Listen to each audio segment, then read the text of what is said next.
जय हिंद। देखिए, इस पिछले वाला क्लास में हम लोग पढ़े थे माध्य, माध्यक, बहुलक जो एग्जाम में आता है।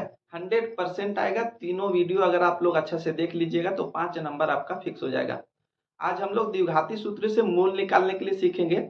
देखिए, ये क्वेश्चन 100%, 100 से 10% आपका एकदम एग्जाम में आएगा, इसलिए इसको बढ़िया से देख लीजिए। एक क्वेश्चन सीखना है, टोटली क्वेश्चन इसका एक ही जैसा बनेगा। तो एक क्वेश्चन सीख लेते हैं, उसके बाद आप उसको बना करके देखिएगा, समझ में आएगा तो लाइक शेयर सब्सक्राइब जरूर कीजिएगा। और किसी तरह का कोई समस्या होगा तो कमेंट बॉक्स में जरूर लिखिएगा। चलिए चलते क्वेश्चन की तरफ। देखिए, द्विघाती सूत्र से मूल ज्ञात कीजिए। आपका इस तरह से क्वेश्चन रहेगा।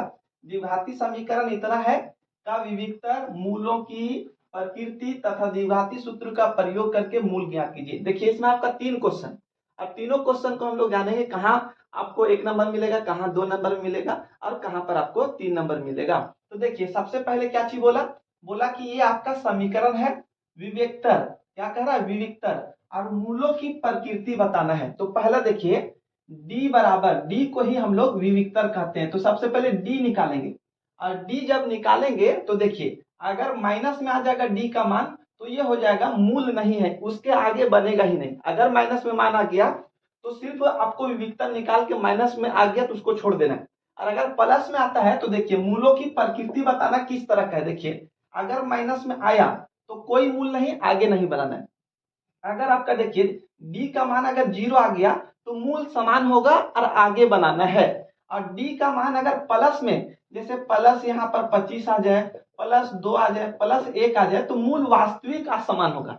0 आया तो समान, और अगर +2 +4 मतलब 0 से बड़ा संख्या आ जाएगा तो वास्तविक और मूल असमान हो जाएगा। एक बार फिर से देखिए, अगर माइनस आया तो आगे बढ़ेगा ही नहीं, लिख देना आपको कोई वास्तविक मूल नहीं। अगर 0 आ जाएगा तो मूल समान हो जाएगा, आगे बनेगा। और अगर डी का मान बड़ा हो गया किससे? 0 से, मतलब +25 +2 +1, तो वास्तविक मूल और असमान होगा। अब चलिए हम लोग क्वेश्चन बना करके देखते हैं। देखिए, सबसे पहले क्वेश्चन को लिख लेना। तो यहाँ पर लिखेंगे 2x का स्क्वायर माइनस हो जाएगा 7x और +3। ठीक है, इतना समझ में आ रहा कि नहीं? और मान लीजिए इधर 0 है तो 0 लिख दीजिए। देखिए, ये सामने वाला एक्स स्क्वायर के सामने वाला a कहलाएगा, तो a का मान कितना हो जाएगा? 2 हो जाएगा। x के सामने वाला b कहलाएगा, तो b का मान कितना हो जाएगा? -7, तो यहाँ पर -7 लिखेंगे। और ये वाला आपका नंबर क्या हो जाएगा? c, तो c का मान हम लोग कितना लिखेंगे? 3 लिखेंगे। अब पहला काम क्या चीज चेक करना है?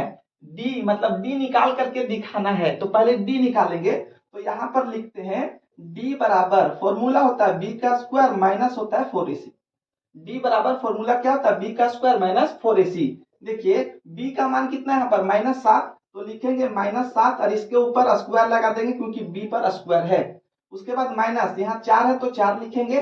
a के जगह पर कितना? 2 है, तो यहाँ पर हम लोग 2 लिखेंगे। उसके बाद गुना, c के जगह पर कितना है? तो यहाँ पर 3 लिखेंगे। अब देखिए, आप लोग सोचते होंगे सर ये बीच में गुना किधर आ रहा है? तो इसके बीच में कुछ नहीं होता है, तो आपका क्या हो जाएगा? गुना हो जाएगा।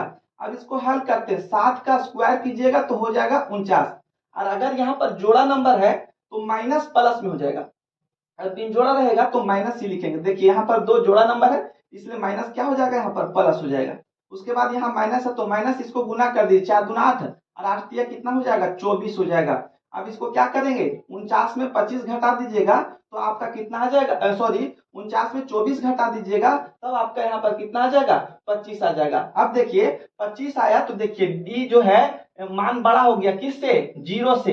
अब 0 से, जैसे 0 से बड़ा मान आएगा तो क्या लिखेंगे? वास्तविक मूल और असमान है, तो यहाँ पर लिखेंगे वास्तविक मूल। क्या लिखेंगे? वास्तविक मूल, और क्या हो जाएगा? असमान हो जाएगा। समझ में आ रहा कि नहीं?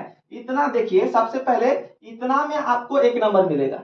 इतना लिखिएगा, ए बी सी का मान कितना मिलेगा? 1 नंबर। उसके बाद डी निकालिएगा तो आपको यहाँ पर मिलेगा आपको 2 नंबर। डी निकालिएगा तो कितना मिल जाएगा? 2 नंबर। समझ में आ रहा कि नहीं? डी बराबर फॉर्मूला होता है b का स्क्वायर माइनस 4ac।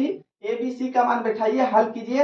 यहाँ पर अगर प्लस में आ जाता है और 0 से बड़ा आ जाता है तो वास्तविक मूल होगा, असमान होगा। अगर 0 आ जाएगा समान, और अगर माइनस में आया तो इतना ही पर आपको छोड़ देना है। अगर माइनस में आया तो इतना ही पर छोड़ देना है। अगर 0 आ गया तो आगे बढ़ाना है, और 0 से बड़ा नंबर आएगा तब भी आगे बढ़ाना है। तो इतना आ गया वास्तविक मूल और क्या हो गया असमान। अब हमको बनाना है क्या चीज, अब निकालने के लिए कहा था द्विघाती सूत्र का प्रयोग करके मूल ज्ञात करना। मूल ज्ञात का मतलब x का मान ज्ञात करना है। तो देखिए मूल ज्ञात करने के लिए मतलब x का मान, इसका फॉर्मूला होता है -b plus minus under root D और बट्टा में यहाँ पर कितना हो जाएगा 2a हो जाएगा। अब इसको आगे हल करेंगे, देखिए -b है तो -b का मान -7, तो ई वाला माइनस ये हुआ और b का मान कितना हो जाएगा -7। उसके बाद प्लस माइनस अंडर रूट, और यहाँ पर देखिए d का मान पूछ रहा है तो d का मान कितना निकाले, यहाँ पर 25 निकाले हैं तो यहाँ पर कितना लिखेंगे 25 हो जाएगा। और बट्टा में लिखेंगे 2 गुना a का मान कितना, a का मान 2, यहाँ कितना लिखेंगे 2 लिखेंगे। देखिए माइनस माइनस क्या हो जाएगा तो प्लस हो जाएगा।